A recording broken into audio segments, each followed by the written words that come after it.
ტელეკომპანია რიონი გიყვებით ახალ და საჭირო ამბებს, ისევე როგორც ტელეკომპანია ბორჯომი გაძლევთ გამოხატვის საშუალებას, ისევე როგორც მეცხრე არხი გიჩვენებთ პროვალფეროვნებას, ისევე როგორც წარმოგიდგენთ ყველა მხარეს, ისევე როგორც მეცხრე ტალღა ვარკვევთ დეტალებს, ისევე როგორც ტელერადიო კომპანია ოდიში პასუხობთ კითხვებზე, ისევე როგორც მარნეული ტივი გითარგმნით, ისევე როგორც TV25 პოულობთ ფაქტებს თქვენი ინფორმირებისთვის, სწორედ ისე როგორც იმერვიზია გიჩვენებთ გზას, ისევე როგორც ტელეკომპანია გურჯაანი ვაშუქებთ თქვენს პრობლემებს და თქვენს მიღწევებს, ისევე როგორც თანამგზავრი არ გტოვებთ პრობლემებთან, ისევე როგორც ტელეკომპანია დია ვაანალიზებთ საჭირო თემებს, ისევე როგორც მეგატივი მუშაობთ მიუკერძოებლად, ისე როგორც ფრიალეთი გაერთიანებთ ძალებს თქვენთვის, ისევე როგორც პროექტივი, რადგან არ აქვს მნიშვნელობა ვინ ხარ, ვის ემხრობი ან რომელ რეგიონში ცხოვრობ. რეგიონული ტელევიზიები ყველგან და ყოველთვის მუშაობთ თქვენი ოჯახის უსაფრთხოებისთვის, საქართველოსთვის.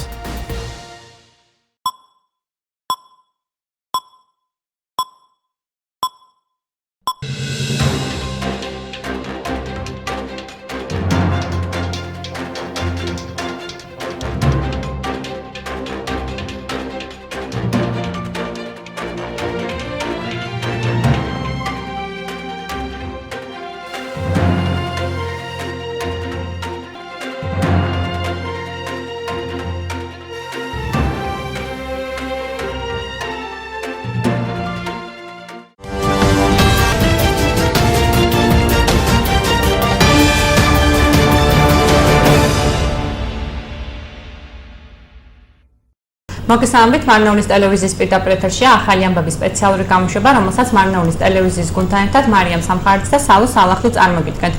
შეგახსენებთ, რომ თქვენთვის საინტერესო კითხვებითა და თემებით შეგიძლიათ დაგვირეკოთ ნომერზე 0357 22 15 92 ან მოგწეროთ მარნეულის ტელევიზიის Facebook-ის გვერდზე. Salamlayıram hər birinizi. Nəzərinizə çatdırım ki, COVID-19-la bağlı sizin üçün maraqlı olan sualları və ya mövzuları 0357 22 15 92 nömrəsinə ya da televiziyanın Facebook səhifəsinə yaza bilərsiniz. კორონავირუსის პანდემიის გამო სამსახურისა და შემოსავლის გარეშე დარჩენილმა ტურიზმის სფეროში დასაქმებულმა ადამიანებმა საოჯახო მეურნეობის განვითარება გადაწყვიტეს, თუ რა გეგმები აქვთ ნადირაძეების ოჯახს, ნახეთ ჩვენი სიუჟეტი.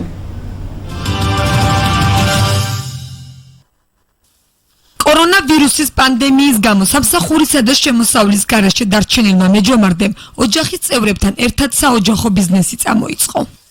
თავიდან ეს იდეა როდესაც დავიწყეთ ფიქრი, მე, ჩემი დეიდაშვილი და ჩემი ძმა დასაქმებული არიან ორივე ტურიზმის სფეროში და ორივე დარჩა უცებ უმუშევარი. მე სამსახუროდ არ დავჩერლო, არ მე ჩემი სამსახურები არც გაჩერებულა, მე ელექტროსისტემაში მუშაობ. ჩემი დეიდაშვილი გიორგი მურჯიკნელი მუშაობს M გრუპის საოპერაციო მენეჯერია და ჩემი ძმაც ფირმა საკუთარი კომპანია აქვს ჯომარდის და ზამთარში თხილამურები და ისა გაქირევება გუდაურში და დარჩნენ ისე უმუშევრები და აი იდეა პრომატი წამოწყება. ეხლა ანუ საოჯახო ბიზნესი გაქვთ? საოჯახო ბიზნესი. სოფლის პროდუქტებით, ანუ რასაწარმოებთ გარდაკვეთს, ქართული და ყველის. ლობიო, სიმინდი, კიტრი, პომიდორი. მას შემდეგ, რაც კორონავირუსის პრევენციის მიზნით მარნეული წითელ ზონად გამოცხადდა, ნადირაძეებმა მკაცრი საკარანტინე პერიოდი საოჯახო მეურნეობის განვითარებისთვის გამოიყენეს. უბრალოდ შეიქმნა თავიდან იმის საშიშროება, რომ დარჩენილიყავით ამ პროდუქტის გარეშე ან რაღაც ისეთი და ჩვენი საკუთარი მეურნეობა და პროდუქტის წარმოება გადავწყვიტეთ. პირველ რიგში რაც მოგვივიდა აზრად, რომ ყავდა ბატები, რომელიც კვერცხებელი ახლაც ამაკ ბატის კვერცხები, ამას ამოვიღებთ, რომ ისე უნდა ჩავდო. და ესე ბატი, ღორი, ჩვენი მოყვანილი კიტრი, პომიდორი, კარტოფილი, ლობიო, სიმინდი და უკვე გარანტირებული ქონდა, რომ შემდეგი ზამთარი ჩვენი საკუთარი პროდუქტი ნამდვილად გვექნებოდა და სხვა რამეს დავეხმაროთ, მე ეს იდეა უკვე გადაიზარდა ბიზნეს იდეაში. აქ გავუკეთეთ ბატეს პატარა ხელოვნური ტბა. ზაფხულში წყლის ფრინველია მაინც და რო არ შეწუხდნენ. შინაურ ცხოველებსა და სოფლის მეურნეობაზე ზრუნვა კორონავირუსის პანდემიამ ნადირაძეებისთვის ყოველდღიურობა დაქცია. მომავალ წელს ვფიქრობთ უკვე კიდე და კიდე გავზარდოთ მასშტაბები, იმიტომ რომ თავისუფალი მიწების საშუალება არის აღების და უფრო მობილიზებულებიც ვიქნებით შემდეგი წლისთვის. ან ეხლა წელს რაც გაქვთ ეს ყველაფერი თქვენ საკარმიდამ მონაკვეთებში მოიწყო. ჩვენ საკარმიდამ მონაკვეთში კი ბატონო დაახლოებით 6000 მეტრი მიწა მაქვს და აი იქ. იდეა, რომელიც ტურიზმის ცენტრში დასაქმებული მეჯომარდის ამჟამად ოჯახისთვის შემოსავლის წყაროა, შესაძლოა მალე ბიზნეს გეგმად იქცეს და ფირმა მენდეს ადგილობრივი ნატურალური პროდუქცია ბაზარზე მოხვდეს. მანამდე კი ოჯახური მეურნეობის დაცვაზე საგულდაგულოდ ბაჩი ზრუნავს.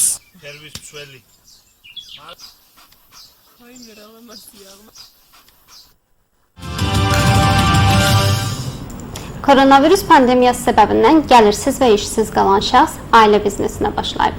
Bununla bağlı ətraflı məlumatı hazırladığımız sujetdə izləyə bilərsiniz. Koronavirus pandemiyası səbəbindən gəlirsiz qalan Nadiracı ailə üzvləri ilə birlikdə ailə biznesinə başladı. Əvvəlcə bu fikri düşünməyə başladığımda xalam oğlum, qardaşım turizm sahəsində işləyirdi və bir anda onların ikisi də işsiz qaldılar. Mən elektrik sistemində işləyirəm. Qardaşımın da öz şirkəti var. İkisi də işsiz qaldılar və mənim isə bu fikir axılıma gəldi. Ev sahəsində qarğıdalı, lobiyo, xiyar, pomidor, kartof yetişdirdik. Koronavirusun qarşısının alınması məqsədilə Marnეული qırmızı bölgə elan edildikdən sonra Nadiracı sərt karantin müddətindən ev təsərrüfatının inkişafı üçün istifadə etdi. Sadəcə əvvəlcə məhsul olmadan qalmaq qorxusu yarandı və öz təsərrüfatımızı istehsal etmək qərarına gəldik. Qazlarımız var idi, indi isə qaz yumurtalarımız da var. Yetişdirdiyimiz xiyar, pomidor, kartof, lobiya, qarğıdalı qarşıdan gələn qışda öz məhsulumuzun olacağı zəmanət verdi. Sonra isə bu fikir bir iş ideyasına çevrildi. Koronavirus pandemiyası ev heyvanlarını və kənd təsərrüfatını Nadiracı üçün gündəlik bir hadisə halına çevirdi. Bu biznesi gələn il daha çox böyüdəcəyimizi fikirləşirik. Çünki boş torpaqlar əldə etmək üçün imkanımız var və gələn il üçün daha çox səfərbər olacaq. Bütün məhsulları ev sahəsində yetişdirdik. Təxminən 6000 metrə yaxın ərazimiz var. Turizm mərkəzində işləyən Nadiracı ailəsi üçün gəlir mənbəyi olan fikir qısa müddətdə iş planına çevrilə bilər və Məndə firmasının yerli təbii məhsulları bazara çıxarıla bilər. Bundan əvvəl Bakı isə ailə təsərrüfatının qayğısına qalır.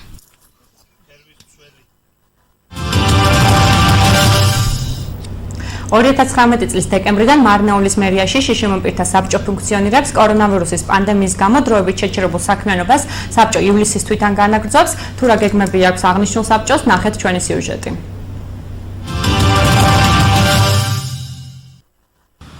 მარნეულის მუნიციპალიტეტში შეზღუდული შესაძლებლობების მქონე პირთათვის საბჭო მათ საჭიროებებსა და სერვისებზე აქტიურად მუშაობს. პანდემიის შემდეგ საბჭოს ხდომა ივლისში გაიმართება. როგორც იცით, მარნეულის მუნიციპალიტეტში შექმნილია შიშემ პირთა საბჭო. ჩვენ უკვე გავმართეთ ორი შეხვედრა. ცნობილი მოვლენების გამო სამწუხაროდ ვერ ვიკრიბებოდით, ამიტომ ივლისის თვიდან განვაახლებთ მუშაობას. ეს არის ძალიან მნიშვნელოვანი გადაწყვეტილება მუნიციპალიტეტის მხრიდან, როდესაც საბჭო გასცემს რეკომენდაციებს და ეს მერია ამას აუცილებლად შეასრულებს. მარნეულის მუნიციპალიტეტში შეზღუდული შესაძლებლობების მქონე პირთათვის საბჭო 2019 წლის 24 დეკემბერს დაარსდა. მათი საქმიანობის მიზანი კი მუნიციპალიტეტის მასშტაბით განსაკუთრებული საჭიროების მქონე პირთათვის პრობლემების მოგვარებაა. დაინტერესებული პირებისგან ჩვენ მივიღეთ ინიციატივები და კვლავ ველოდებით ინიციატივებს.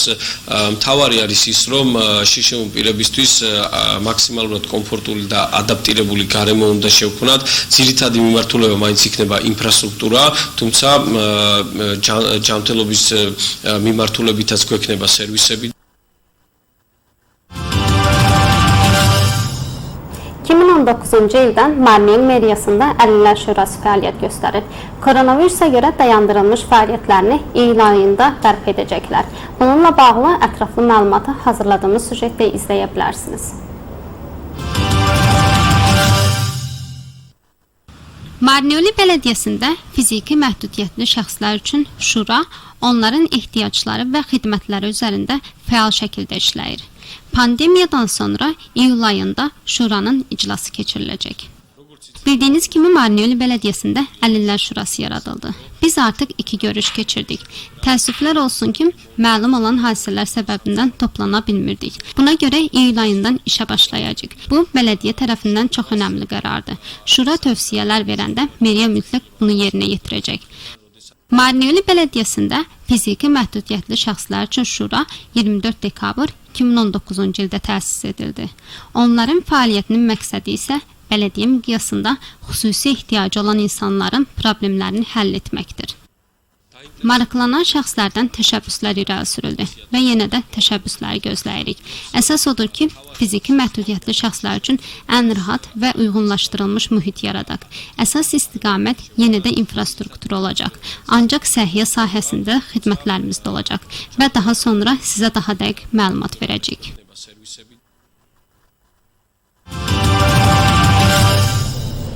სამართალდამცავებმა მარნეულში 23 წლის ქალის თავისუფლების უკანონო დახკვეთის ბრალდებით 3 პირი დააკავეს. დეტალები ნახეთ ჩვენ სიუჟეტში. მარნეულში პოლიციამ გოგოს მოტაცების ბრალდებით 3 პირი დააკავა. ქორწინების მიზნით 43 წლის აფ, 20 წლის იმ და 18 წლის ი ქალის თავისუფლების უკანონო აღკვეთის ბრალდებით ცხელყვალზე აიყვანეს.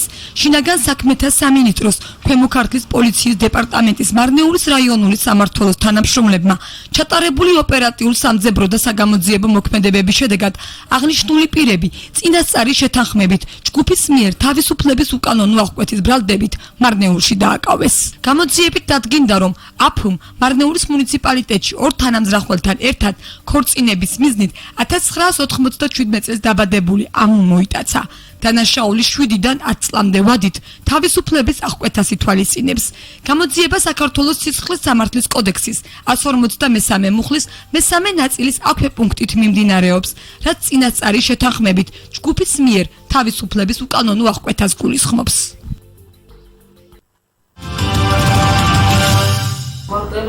Marneulidə qız qaçırma ittihamı ilə 3 şəxs saxlanılıb. Bununla bağlı ətraflı məlumatı hazırladığımız süjetdə izləyə bilərsiniz.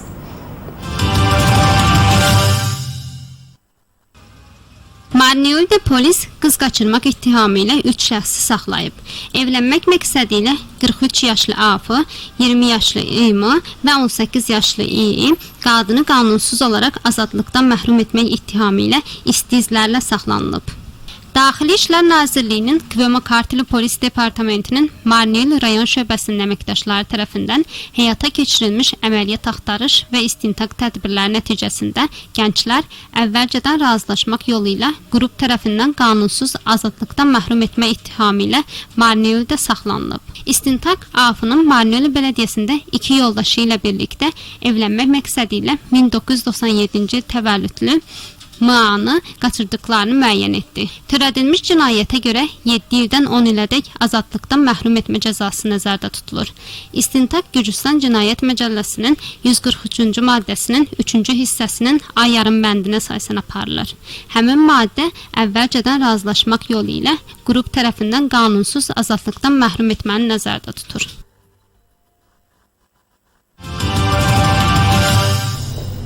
ეხლა კი ჩავთავთ თბილისის სტუდიას თბილისსა და უცხოეთში მიმდინარე სიახლეების შესახებ.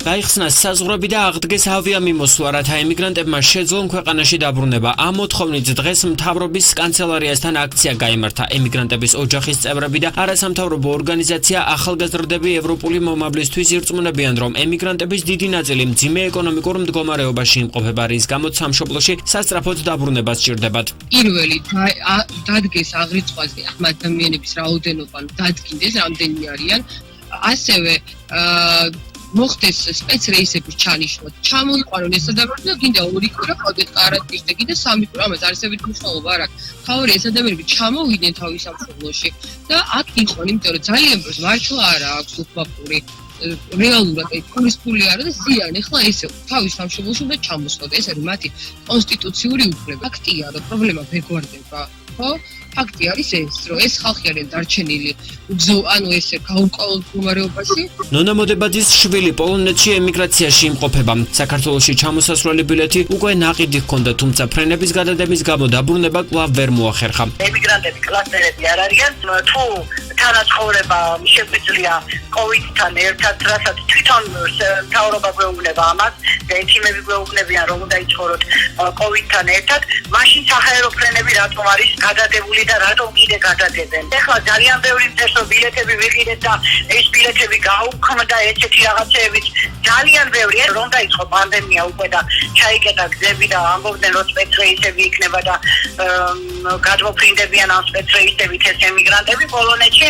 ჩემი შვილი ჩვეულებრივად ეხმიანებოდა, სხვაებიც ეხმიანებოდნენ ვარშავაში, იმას საკონსულოს ეხმიანებოდნენ, ელჩს ეხმიანებოდნენ, რომ ატერინებდნენ თავიანთ მონაცემებს, რომ ფრენა იქნება თუ არა, მაგრამ არანაირი ესეთი შედეგი არ ყოფილა. იმიგრაციაში მყოფი საქართველოს რამდენი მოქალაქე დატოვა პანდემიამ უმუშევარებს. საზღვარგარეთ მყოფ რამდენ ემიგრანტს სურს სამშობლოში დაბრუნება და იგეგმება თუ არა მათთვის სპეციალური რეისების დანიშვნა. ეს შეკითხვები ჩვენმა რედაქციამ საგარეო საქმეთა სამინისტროს დაუსვა, თუმცა უწყებისგან პასუხი ვერც ერთხელ მიიღო. 1 აგვისტომდე რეგულარული საერთაშორისო ფრენების გადადების შესახებ ინფორმაცია 25 ივნის გახდა ცნობილი.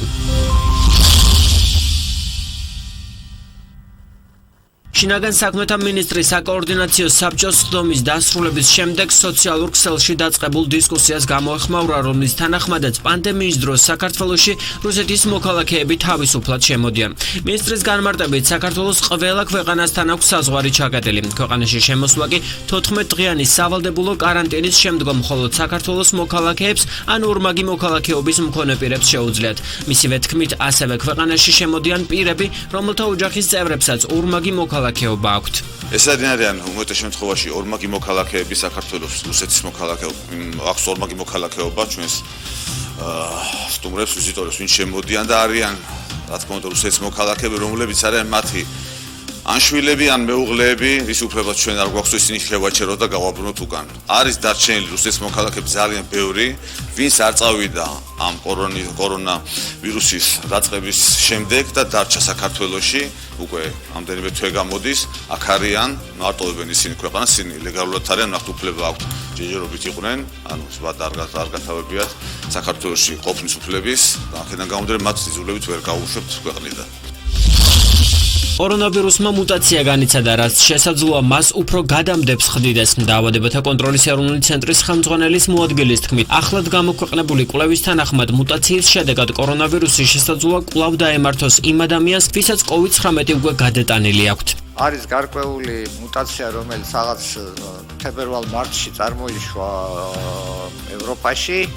ეს არის სპაიქცილა, ანუ ეს არის კორონას რო ისინი აქ გამოშვერილები, რითიც ასე ვთქვათ, უჯრედებში ემაგრება და მერე შედის. იმისი რაღაც მუტაცია მოხდა, რომელმაც გაუადვილა, ანუ უჯრედში შეღწევა ვირუსს, ეს მარტივად რო გითხრათ, ანუ ეს იმას ნიშნავს, რომ ის შეიძლება უფრო მეტად გადამდები იყოს, ვიდრე თქვათ ის რაც ჩინეთიდან პირველად წამოვიდა. ეხლა ჩინელმა მეცნიერებმა ატეხეს ამაზე, იმიტომ რომ ეს შტამი ეხლა ჩინეთს შეუბრუნდა ევროპიდან უკვე და ნუ ეს არ არის ფლატ კარგი მოვლენა, იმიტომ რომ შეიძლება ჯერ კიდე საკითხია, რომ ვისაც გადატანილი აქვს კორონა უამ მუტაციოდ, შეიძლება ამ მუტაციაზე მას არ კონდეს იმუნიტეტი. რამდენიმე ლაბორატორიამ კორონავირუსით ინფიცირებულ პაციენტებს მიუხედავად დაავადების არსებობისა COVID-19 ვერ დაუდასტურა და შეცდომა გაიპარა. ამის შესახებ დაავადებათა კონტროლის ეროვნული ცენტრის დირექტორმა დღეს ისაუბრა. ამირან გამყრელიძის თქმით, ქვეყანაში ამჟამად კორონავირუსზე ტესტირება 19 ლაბორატორიაში ტარდება და მათზე გარე კონტროლი ხორციელდება. მისივე განცხადებით, პაციენტები, რომლებსაც კონტროლის შემდეგ ვირუსი დაუდასტურდათ, დაუყოვნებლივ საკარანტინო სივრცეში გადაიყვანეს. ოფიციალური ინფორმაციით ამ დროისთვის სულ 111,000 PCR ტესტი და 50,000-მდე სწრაფი ტესტია ჩატარებული. დაავადებათა კონტროლის ცენტრმა გარე კონტროლის სისტემა ამუშავეთ სერიოზულად, სადაც რამოდენიმე შემთხვევა აღმოჩნდა ზოგიერთ ლაბორატორიაში გაპარული, ეგრეთ წოდებული გადამოწმდა არადადებითი შემთხვევები და რა თქმა უნდა ეს ადამიანები დადებითები დაუყოვნებლივ საკარანტინო სივრცეებში იქნენ გადაყვანილი. ჩვენ ყველა ახალ ლაბორატორიაში პირველ დადასტურებულ შემთხვევებზე, სადაც ისინი ადასტურებენ, იმ შემთხვევების გადამოწმებას ვაკეთებთ როგორც წესი და შესაბამისად ასევე ეგრეთ წოდებული საკონტროლო პანელები ურიგდებათ ახლა უკვე ლაბორატორიებს და ამ საკონტროლო პანელებიდან ასე იგი ორმაგი კონტროლი ხდება. გასული 24 საათის განმავლობაში ოფიციალური მონაცემებით საქართველოში კორონავირუსის 2 ახალი შემთხვევა დაფიქსირდა, 3 პაციენტი კი გამოჯამრთელდა. თბილისის ინფექციური საავადმყოფოს სამედიცინო დირექტორის განცხადებით, კორონავირუსის 2 ახალი შემთხვევიდან ერთი უკვე დადასტურებულ შემთხვევასთან კონტაქტი, მეორე კი სატვირთო მანქანის მძღოლია. დაავადებათა კონტროლის ცენტრის ხელმძღვანელის თქმით, ბოლო 2-3 კვირის განმავლობაში შემოტანილი ინფექციის მთავარი წყარო ტრაილერის მძღოლებია. ტრაილერების მძღოლები გახლავთ ბოლო 2-3 კვირის განმავლობაში ერთ-ერთი მთავარი წყარო შემოტანილი ინფექციის დღემდე დადასტურებულია PCR ტექნოლოგიით 30-მდე სატვირთო მძღოლი, რომელმაც გადმოკვეთა ისე ბევრი იქნა, რა თქმა უნდა, ყოველდღიურად სადღაც 400-მდე სატვირთო ავტომობილის მძღოლის გამოკვლევა ხდება და სულ ამ ხნის ბოლო 3 კვირის განმავლობაში 30-მდე დადასტურებულია PCR ტექნოლოგიით, რომლებიც მკურნალობენ სამედიცინო დაწესებულებებში. სტოპკოვის მონაცემებით საქართველოში 119 აქტიური შემთხვევაა. გამოჯამრთელებულთა საერთო რიცხვი დღევანდელი ოფიციალური მონაცემებით 794-ია. გარდაცვლილთა საერთო რიცხვი კი 15. საბარაუდოდ 6 ივლისიდან ტრენინგების, კონფერენციებისა და გამოფენების გამართვა დასაშვები გახდება. ეკონომიკის მინისტრის განმარტებით, აღნიშნული ღონისძიებების ჩატარება ჯანდაცვის სამინისტროს მიერ შემოთავაზებული სპეციალური რეკომენდაციების მიხედვით უნდა მოხდეს. კორონავირუსის პრევენციის მიზნით საქართველოში უკვე თითქმის 3 თვეა კონფერენციებისა და ტრენინგების, ასევე გამოფენების გამართვა აკრძალულია. დიდი მოთხოვნა არის მიუხედავად იმისა, რომ საერთაშორისო ვიზიტორები ჩვენ ახლა ბუნებრივია მოგვაკლდა, მაგრამ თვითონ ჩვენი მოქალაქეებისთვის სხვადასხვა ორგანიზაციის ეგიდით მოთხოვნა იყოს ტრენინგების, კონფერენციების, საქმიანი შეხვედრების ჩატარების. ჩვენ ვიმსჯელეთ და ვფიქრობთ, რომ ეს მოთხოვნა, რომელიც მოდის სასტუმროებიდან, არის საკმაოდ ისეთი რაციონალური და სამდანი. რა თქმა უნდა, ეს მოხდება წესების დაცვით. პრაქტიკულად ჯანდაცვის სამინისტროს შემუშავებული აქვს შესაბამისი პროტოკოლი, მცირე დაზუსტება დაჭირდება და უკვე ორშაბათამდე ეს ყველაფერი იქნება გამოქვეყნებული. მაისში საქართველოს ეკონომიკა გასული წლის იმავე პერიოდთან შედარებით 13.5%-ით შემცირდა. საქსტატი წინასწარ მონაცემებს აქვეყნებს. 2020 წლის პირველ 5 თვეში საქართველოს ეკონომიკის ვარდნამ 5.4% შეადგინა, რაც კორონავირუსის გავლენას უკავშირდება. საქსტატის დირექტორის განცხადებით, მაისში კლების ტენდენცია გამოვლინდა. თითქმის ყველა სექტორში კორონავირუსის გამო ქვეყანაში შექმნილმა ვითარებამ კი მნიშვნელოვნად იმოქმედა ტურიზმის სფეროზეც.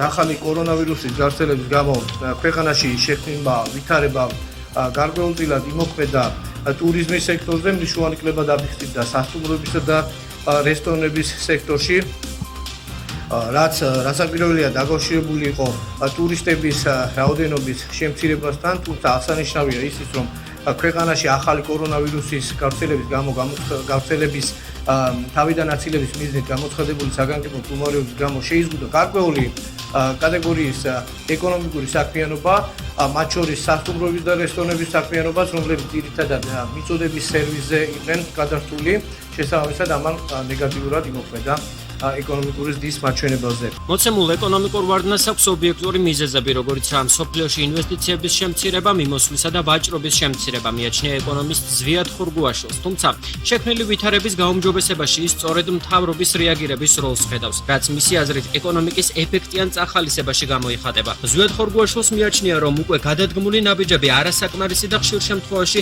არაფრის მომცემია. მისი აზრით საჭიროა გადასახადების შემცირება და რეგულაციების შემსუბუქება ინვესტიციების ახალისების და სამუშაო ადგილების შექმნის მიზნით. კორონავირუსის პირობებში შექმნილი ანტიკრიზისული ბიუჯეტის პარამეტრებით საქართველოს მთავრობა 2020 წელს 4%-იან ეკონომიკურ ვარდნას ელოდება. ახალი კორონავირუსის ვაქცინის მოლოდინში დაინფიცირებისგან თავის დასაცავად საუკეთესო საშუალებად ეპიდემიოლოგების თქმით, პირბადეები და ხელების რეგულარული დაბანა რჩება. დაავადებათა კონტროლის ცენტრი პირბადის სწორად გამოყენების წესებს აქვეყნებს, ვინ, სად, როდის და რომელი ნიღაბი უნდა გამოიყენოს. სამედიცინო ქირურგიული ნიღაბის ტარება სავალდებულოა ჯანდაცვის მუშაკებისთვის, COVID-19 სიმპტომების მქონე პირებისთვის და მომვლელებისთვის, ვინც კორონავირუსის დადასტურებულ ან საბარაუდო შემთხვევებს მკურნალობენ. სამედიცინო ნიღბის ტარება მოითხოვებათ კორონავირუსის გავრცელების არეალში მყოფ პირებს ისეთ ადგილებში, სადაც 1 მეტრიანი დისტანციის დაცვა ვერ ხერხდება.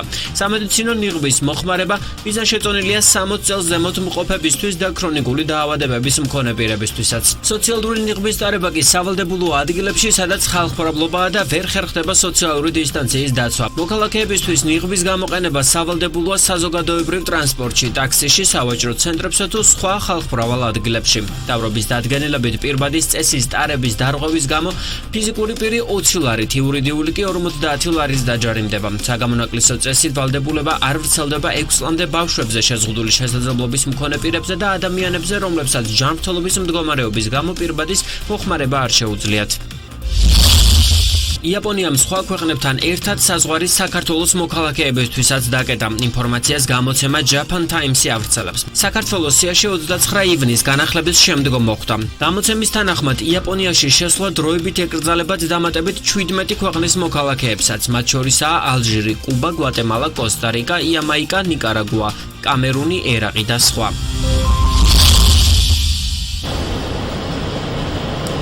ხალხთან მიმართ ძალადობის შემთხვევებთან დაკავშირებით სასაუბროდ ჩავთვალთ იდა ბახტურიძეს, ორგანიზაცია ქალების საერთო მომავლისათვის გენდერული პროგრამების კოორდინატორს. იდა, მოგესალმებით.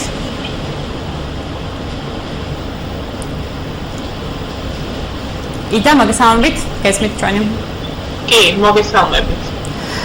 იდა, ჩვენ წაღან მაყურებელს შევთავაზეთ სიუჟეტი სამართალდამცავებმა მარნეულში დღეს 23 წლის ქალის თავისუფლების უკანა აღკვეთის ბრალდებით 3 პირი დააკავეს. აი, ამ შემთხვევაზე რო ვისაუბროთ, ზოგადად რამდენად ხშირია მსგავსი შემთხვევები და სახედავთ პრობლემას, ან რა უნდა გააკეთოს სახელმწიფომ ამ მიმართულებით? პირველად მოგესალმებით, დიდი მადლობა მოწვევისთვის და ძალიან სწორი ფორმულირება გააკეთეთ, მარიამ, თქვენ რომ ეს არის თავისუფლების აღკვეთა და ხშირად ფორმულირებაც ჟურნალისტების მხრიდან რაღაც ქორწინების მიზნით გადაცება იქნება ხოლმე და ეს სახელი უნდა დაერქვას იმას, რაც არის დანაშაული და პირველ რიგში უნდა გადავაფასოთ საზოგადოებამაც და სახელმწიფოს მხრიდან ფორმალურად აღიარებულია ნამდვილად რომ ეს არის დანაშაული, მაგრამ იყო ხოლმე შემთხვევები, როცა ზუსტად ამ ეგრეთ წოდებულ ქორწინების მიზნით გატაცებას არ ქმევდნენ და სამართალდამცავი ორგანოებიც რაღაცა ლოიალურად იყვნენ განწყობილი. განსაკუთრებით უნდა ვთქვათ, რომ ეს თუ ხდებოდა უკვე რაღაც ეთნიკური უმცირესობების თემებში, იქ რაღაცა განსაკუთრებული ლოიალურობა იყო და ახსნილი იყო ხოლმე რაღაც კულტურული და რელიგიური მოტივებით. ქართულ თემშიც ხდებოდა ეს კიდევ უფრო აქტიურად 90-იანი წლების, 2000-იანი წლების განმავლობაში და ეს თითქოს იქ მეტნაკლებად დაიძლია, მაგრამ ხდება ასევე იქაც შემთხვევები და განსაკუთრებულად უფრო ხშირია სწორედ ამ ლოიალური დამოკიდებულების გამო სახელმწიფოს მხრიდან თითქოს ეს რაღაც კულტურულ და რელიგიურ მოტივებს უკავშირდება რელიგიური უმცირესობის თემში და ამიტომ რაღაც უფრო განსხვავებულია ხოლმე მიდგომები ვიდრე ქართულ თემში, იქ უფრო მეტი სიმკაცრით ეკიდებიან ამ საკითხს. ამიტომაც არის რომ ხშირად როცა შემთხვევები მომხდარა, უფრო ხშირად ხდება სწორედ აი ესეთ ეთნიკურად და რელიგიური უმცირესობის თემში. მე ვფიქრობ, რომ სახელმწიფოს ვალდებულებაა, რომ ისეთივე სიმკაცრით მოეკიდოს, ისეთივე სიმკაცრით დაისაჯოს ყველა ის ადამიანი, ვინც უკანონოდ აღუკვეთავს ადამიანს თავისუფლებას, იქნება ეს ქალი, კაცი, ბავშვი თუ ვინც არ უნდა იყოს, ამას უნდა ერქვას სახელი და არავითარი ქორწინება და მიზანი აქ არ არის საერთოდ განსახილველი თემა. კი ბატონო, თუმცა ამ შემთხვევაში ადგილი ქონდა 23 წლის ქალის თავისუფლების უკანონო აღკვეთასთან დაკავშირებით, აი უფრო ადრეულ ასაკზე რომ ვისაუბროთ, რა სჭირდება ქალებს იმისათვის, რომ უფრო მეტად შეძლონ მათ ბრძოლა საკუთარი უფლებებისთვის? სხვათა შორის აი როდესაც ხდება უფრო არასრულწლოვანების გადაცემა, აი აქაც გვაქვს სამართალდამცავი სტრუქტურების მხრიდან არაადეკვატური რეაგირების ფაქტები, იმიტომ რომ იქ რამდენიმე დანაშაულია სახეზე და სწორედ მხოლოდ იმ შემთხვევაში მხოლოდ შეიძლება წავიდეს საქმე, რომ მოხდა გადაცემა, მაგრამ დაუშვათ რაღაც სქესობრივი კონტაქტი, რომელიც შეიძლება არასრულწლოვანად ხდებოდეს და ასე შემდეგ დამატებითი ის დანაშაულებები, რაც თან შეიძლება ახდეს ამ ფაქტს, ეს ყველაფერი არის მიღმა, რჩება დასჯის მიღმა. რაც შეეხება ახალგაზრდა გოგონებს, პირველი რაც შეიძლება ბანალურად ჟღერს, მაგრამ ძალიან მნიშვნელოვანია მათი გაძლიერება და იმის ყველაფერი უნდა გაკეთდეს სახელმწიფოს მხრიდან იმისთვის, რომ ამ ადამიანებს ერთი ქონათ ალტერნატივა და გოგონებს და ქალებს ალტერნატივა, რომ საზოგადოებაში მათი ადგილი არსებობს, რომ საზოგადოება მათ მხოლოდ როგორც რაღაც ბავშვების გამჩენ, რაღაც ჭურჭელს არ უყურებს და რომ მათ შეუძლიათ საზოგადოებრივი სიკეთეების შექმნა დანარჩენი საზოგადოების წევრებთან ერთად. ამისთვის კიდევ უნდა ისწავლონ, ამაშიც სახელმწიფო უნდა შეუწყოს ხელი, დაასრულონ, მიიღონ უმაღლესი განათლება, შეძლონ მუშაობა და დასაქმება, მაგრამ ამას ყველაფერს სჭირდება პირობები, როგორც ეკონომიკური, ისე სოციალური გარემო უნდა იყოს იმისთვის, რომ ხო, ხშირად გოგონებს შეიძლება ძალით იტაცებენ, მაგრამ ხშირად გოგონები თავადაც წყვეტენ ადრეულ ასაკში შექმნილ ოჯახები, იმიტომ რომ სხვა პერსპექტივას არც ოჯახები და არც სახელმწიფო არ სთავაზობს ამ ადამიანებს, იმიტომ რომ ბავშვობიდან ზრდიან იმ დაკვეთით, რომ მათი მთავარი და ერთადერთი ფუნქცია არის, რომ იყოს ცოლი, იყოს დედა და დანარჩენი საჯარო და საზოგადოებრივი ინტერესები მან უნდა დაივიწყოს. ფემიციდთან დაკავშირებითაც რომ ვისაუბროთ, გამოქვეყნდა სახალხო დამცველის ფემიციდის მონიტორინგის ანგარიში 2014-2018 წლები. რამდენად გავრცელებულია ფემიციდი საქართველოში, რომ ვისაუბროთ მიზეზებზე ფემიციდის და რა უნდა გაკეთდეს პრევენციისთვის?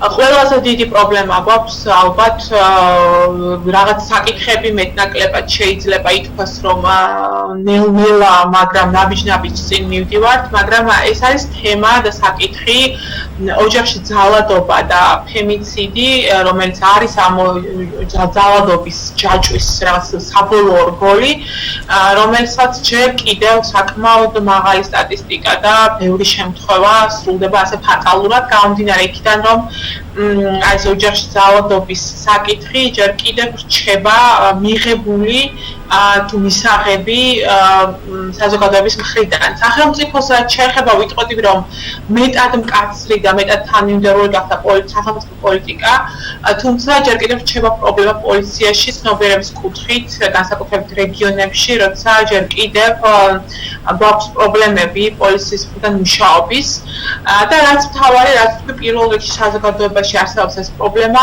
რომელიც მოძალადე კაცს რაღაცნაირად არ გარიყავს საზოგადოებიდან, უწონებს ხშირად საქციელს და სულ ეძებს გამართლებას, მათ შორის ქალის მკვლელობის შემთხვევაში. ცხომ სულ ეძებს ახსნას, რატომ შეიძლება ჩაიდინოს კაცმა ძალადობა ან მკვლელობა და ეს ახსნა მიდის იქამდე ხოლმე, რომ ხდება ქალის დადანაშაულება. ჩვენ ნახეთ სახალხო დამცველის ანგარიშში, რომ ძირითადი ძალადობის ჩამდენი არის და ეს ხდება სახლში, ყველაზე დაცულ ადგილას ქალისთვის, თითქოს ერთი შეხედვით ყველაზე დაუცველები ქალები დღეს არიან სახლში საქართველოში და ეს დანაშაული ხდება ყველაზე უახლოესი ადამიანებისგან, ეს პარტნიორი, ქმარი, ყოფილი ქმრისგან და ქალები ვერ აღწევენ ხშირად ძალადობას თავს და როდესაც გადაწყვეტენ, რომ დასრულდეს ძალადობა, სწორედ მაშინ მთავრდება ფატალური შედეგებით,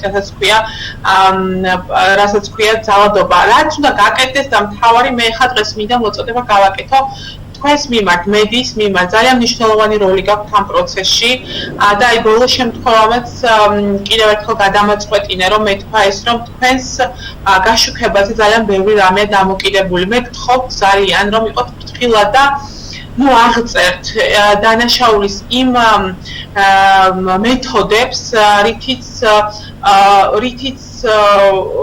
მოძალადე მოქმედებს. ანუ აი დღეს მთელი დღე სათაურებად მხვდებოდა როგორც რა მოხდა, ეს უნდა ითქვას, მაგრამ რა მეთოდებით დასაჯა თუ არ ვიცი, ეცადა ძალადობას კაცი ხალხზე არ უნდა იყოს დეტალებში აღწერილი, ეს არანაირად არ გვაძლევს არაფერ დამატებით ინფორმაციას დანაშაულის შესახებ, გარდა იმისა, რომ ვიღაცას პოტენციურ მოძალადეს უკეთებს ინსპირაციას და ხდება ამ ქცევის პირდაპირი copy-paste, ანუ გამეორება და ეს არის საზოგადოების საერთაშორისო სტანდარტი და მედია ძალიან დიდი ხანია შეთანხმებულია იმაზე, რომ რაღაცა სუიციდის ფაქტები, ძალადობის ფაქტები საჭირო რომ ძალიან ფრთხილად გაშუქდეს იმისთვის, რომ ამან საზოგადოებაში არ გამოიწვიოს განმეორებითი დანაშაულებები და ეს რეალურად არის საფრთხე.